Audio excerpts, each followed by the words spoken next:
Welcome back, everybody, to Lesson 3 for Dimensional Analysis. So we're doing percent problems, and there are a lot of ways to solve these. We'll probably explore a few different ones in class, but for now, we're going to set up a proportion. All right, so think about what percent means. Percent, per is for each one, and cent means per 100, so per every 100. That's what a percent means. So 50% is 50 out of 100. Like a cent is 1/100th of a penny. So per cent.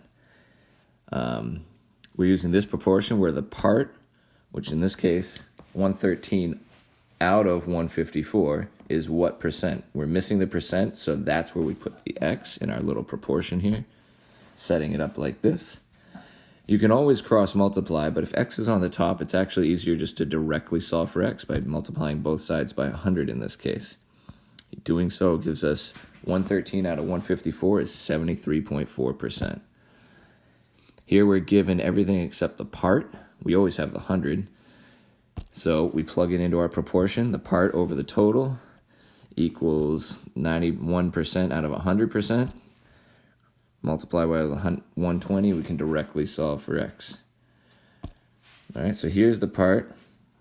It says 149.4 of what? So part of some whole. The missing part is the whole. So that's where we're going to put the x in our proportion.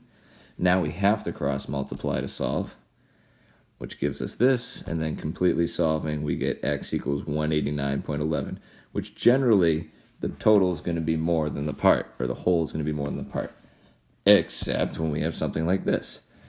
So what is 350% of 76? So what part of 76 is 350%? Well, we're still going to set it up the same way with the same pieces in the same spots, but notice that's a 350%. It's more than 100%. Since 350 is greater, the part is actually more than the whole in our little proportion setup here. So just think, 100% would be the exact same amount. 200% of something would be double. So 350% is going to be 3.5 times as much. So we set it up like this. The 100% always goes on the bottom here. And then cross multiply and solve.